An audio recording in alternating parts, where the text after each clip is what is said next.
understand. I'm 10 toes the fuck down around here. Oh shit. I'm like, yo, what are you talking about? Nigga, I will unfollow you with the swiftness. You fuck with the team, might find your ass in the creek.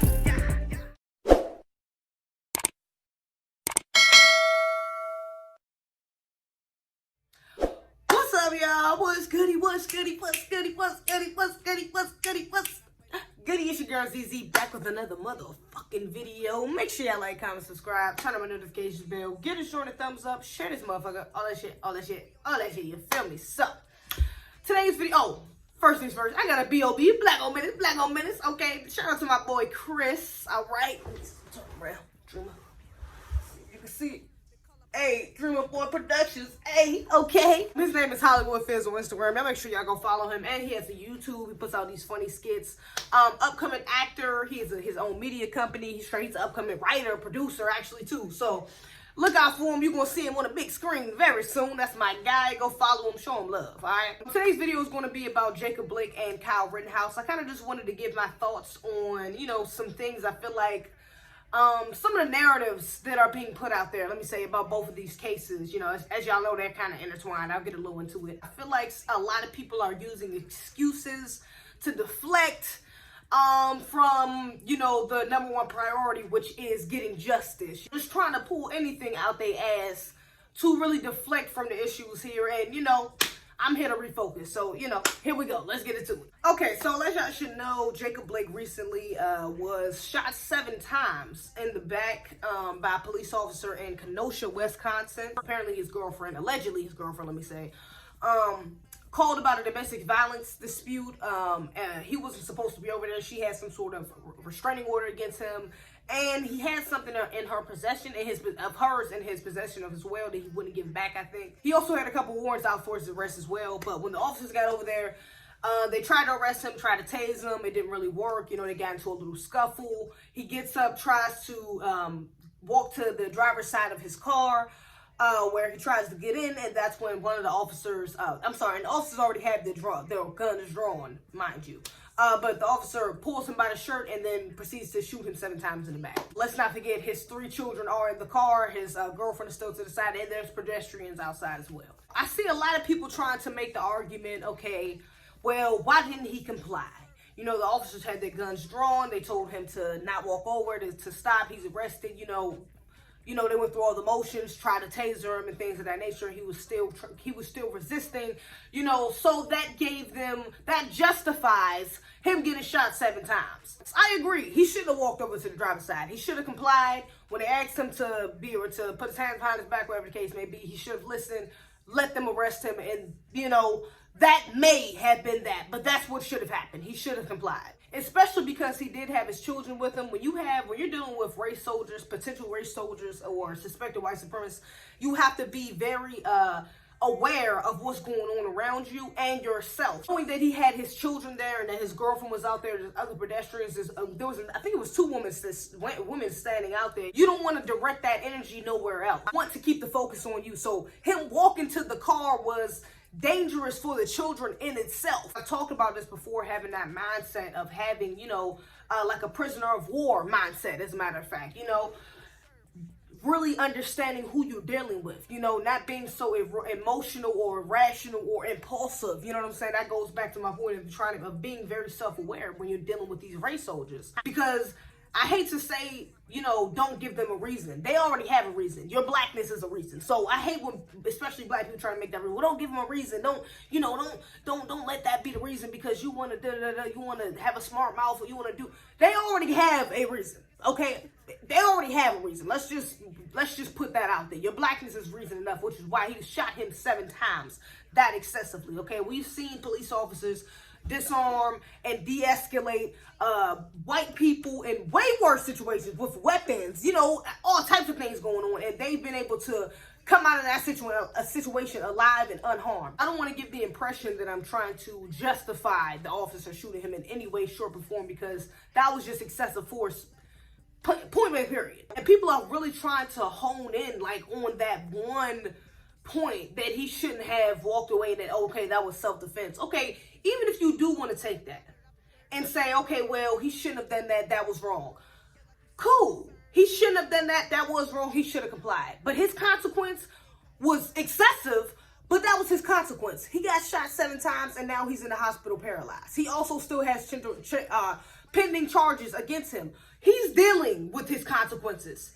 He's dealing with that shit. So now these other officers, especially, if not the other 2, especially the one that shot him 7 times, he has to deal with those. All 3 of the officers, by the way, I believe, are on administrative leave right now, but none of them have any charges against them or have been fired. Like I said, yes, his consequences, the officer's consequences for his actions, you want to use excessive force. All right, well, your consequences is you're getting charged and going to fucking jail. He said he was reaching for a knife, and even Jacob actually admitted, you know, that that he did have a knife in his possession, and a knife was found under the floorboard in the driver's side. So he could have well been, you know, just as well been reaching for the knife. But even if he was, again, you have 3 officers out there all armed and 1 man with a knife, and you're telling me y'all couldn't find no other constructive way to de-escalate this situation? Also see a trend of people trying to dehumanize him. And this is not surprising, really anything new, because they've always done this. They always try to paint the picture like, oh, he was a thug, oh, he was scary. You know, to really try to justify the wrongdoing of the white supremacists. So now you have a lot of people saying, oh, well, he had warrants out for his arrest. Oh, well, it was a domestic violence call. He was beating up his girlfriend. He has a sexual assault charge. He had a bunch of other pending charges against him. He's a bad guy. He was a threat. It's under my skin, but I try to not let it bother me too much, because I understand they've always done this, you know, in general, with trying to dehumanize black people, but more specifically black men. You know what I'm saying? They're always trying to make them seem like they're the fucking boogeyman, and they're just, you know, the biggest threat on this planet, you know, so that's why you have to attack. If not, they'll attack you first. I do hate to see people really trying to make this an excuse as to why he doesn't deserve justice. Trying to make an excuse for him and trying to say that, you know, he hasn't done anything wrong, or that he may not even be a bad person or anything like that. I don't know the guy. I don't know what he is, if he a good guy or a bad guy. He could be a good father, bad husband, good boyfriend, whatever. I don't know. You know what I'm saying? I don't really know this man from a can of paint. But I will say, from that video, he does deserve justice. Whether he gets charged with sexual assault, domestic violence, any other his separate pending charges, that has nothing to do with us fighting for him to get justice in this case. Has nothing to do with him getting shot. Him having a warrant for domestic violence, sexual assault, didn't have anything to do with him getting shot in the back 7 times. The officer didn't say, oh my God, you sexually assaulted your girlfriend? I'm about to shoot you 7 times. Bow, bow, bow. Oh my God, you hit your girlfriend? I'm about to shoot you 7 times. Bow, bow. Like, it didn't happen like that. You know what I'm saying? He's not shooting this man in the name of trying to right or wrong. You know what I'm saying? Like, he trying to shoot this man because he thought he was just such a wrong man, and he was trying to punish him for his wrongdoings. That's not it. So why are y'all trying to give him this cop-out of saying, oh, well, yeah, he was a bad person, so yeah, it doesn't matter. He doesn't deserve justice. No. He still deserves justice regardless, even if he goes to jail for some other shit after this. He still deserves justice. He's going to be paralyzed. He go to jail, he's still dealing with the consequences of that fucking irresponsible ass officer's actions. He's dealing with those consequences. So the officer should have to deal with them as well. I see a lot of people doing this, using the same narrative for Kyle Rittenhouse. You know, he's a 17-year-old boy. He was a cadet for the police. You know, he wanted to be a police officer. You know, he was just trying to do the right thing. He was out there protecting buildings. He was attacked. People tried to jump him, and so he just defended himself and shot and killed two people killed 2 people and shot another. None of that excuses his actions. I'm sorry. Of course, we all know he was 17 years old. That's number one. He was underage. He shouldn't have been out there in the fucking first place. That's just off rip, because I know the sheriff, and I gotta get this out of the way first. This bullshit ass fucking sheriff out there in Kenosha is talking about, oh well, nobody would have got shot. He basically said, well, no, nothing would have happened if everybody would have been in the house, because we have a curfew set for a reason. curfew was for safety reasons. Everybody was out after curfew. Therefore, you know, they ended up in shit they wasn't supposed to be in. That's basically what he said. It's their damn fault. So if you want to use that logic, nigga, it was Kyle's fault. Because you 17 years old, you know damn well your ass ain't supposed to be out after curfew. That's number one. Number two, you ain't even supposed to have no fucking rifle. That gun wasn't even legal for him to be carrying around, let alone to be taken out of state. Mind you, he drove from out of state into another state and did the open carry around a whole nother protest and tried to be a protector, this damn vigilante for a building that you have no connection to. You're trying to protect property that you have no ownership of or no affiliation with. Like, no obligation to. You know what I'm saying? So you out there literally for no damn reason. So if that's the case, that means it is completely on Kyle. He should be going to jail because your ass shouldn't have been out there in the motherfucking first place. If we're going to go by that logic. It's unclear why the first guy he shot apparently threw some sort of object. It's kind of being debated. It's not really clear on what exactly he threw at him, but apparently he threw something at him that made Kyle want to retaliate and shoot back at him. But my question is, why was he doing that? Because to be honest, what it seems to me is that he was probably out there antagonizing people. You know, he's probably getting into it with some people out there. And, you know, trying to hold his nuts type shit, trying to flex his little power because he had a little gun. And, you know, some niggas out there probably was testing him. Like, nah. But regardless, after he shoots this dude, he runs through the crowd, and while people are chasing after him and yelling like, yo, you know, he just shot somebody, he just killed somebody, like, get him. Apparently they catch up to him. He ends up on the floor and shoots one guy in the stomach and shoots another guy in the arm, and the other guy in the arm, who got shot in the arm, I believe he had a gun, or it's alleged that he had a gun, at least in his hand. People are trying to defend this by saying it's self-defense because they were trying to jump him. But I don't think these people were necessarily trying to jump him. What it seemed like is that they were trying to disarm him. He literally just shot somebody in the head 2 seconds before this happened.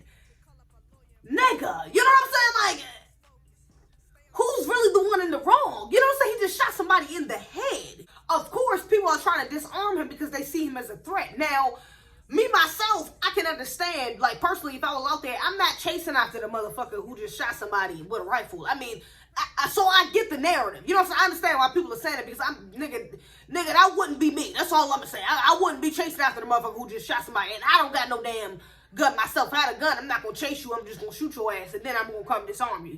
I'm not about to run after a motherfucker with a gun. That just doesn't make sense to me within itself. You know what I'm saying? But I do understand why somebody else, why the crowd was, because they were trying to, you know, some vigilantes. I get the energy they had. You know what I'm saying?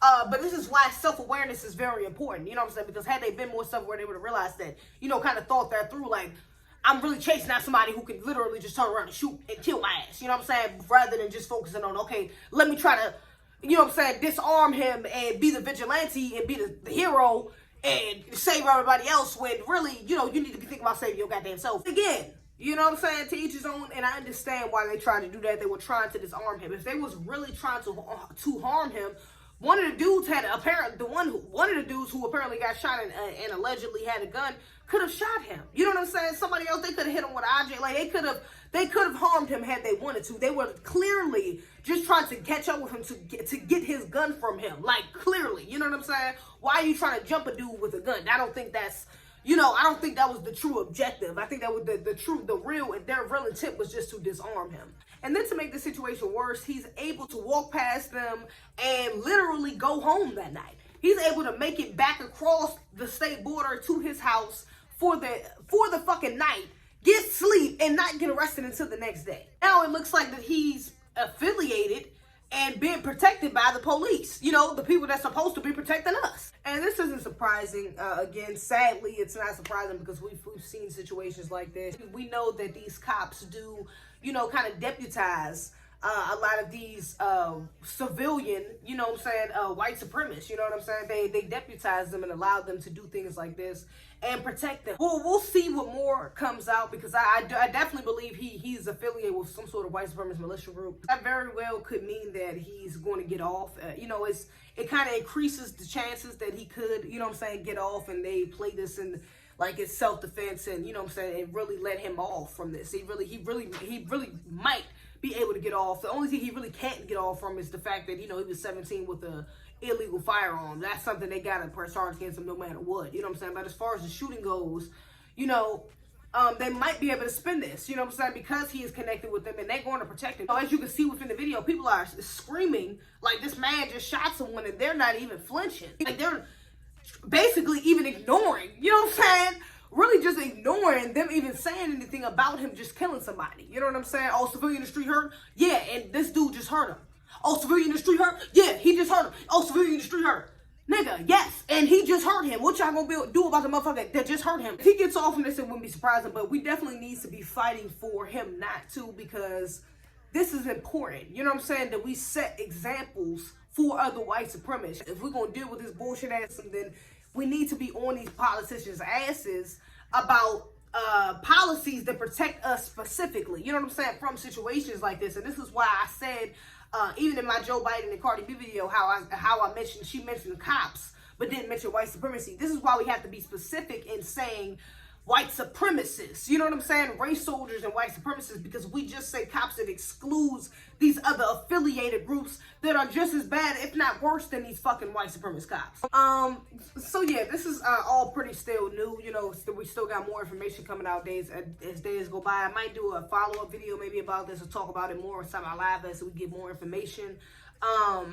Again, he has been locked up he has been arrested and charged. We're going to see if he does, you know, get prosecuted, if this goes to trial, how this shit goes. You know what I'm saying? It's going to be interesting to see, but we definitely need to keep our foot on their necks. I know the mother is hoping for prayers. His mother is hoping for prayers. The father, thankfully, and the sister is 10 toes down. They're trying to fight for justice. So, you know, we definitely need to back them and, you know what I'm saying, make sure that this brother gets justice, because like I said, regardless, this shit was wrong, and it could have been anybody. And let me know what y'all think in the comments, though. Do you think the officer who shot Jacob was right, or was justified in doing so and shooting him 7 times? Do you think Kyle Rittenhouse was justified in shooting the 3 people he shot? You know, do you think Jacob could have done anything different? Do you think in the situation with Kyle, do you think those people out there, the protesters, could have done anything different?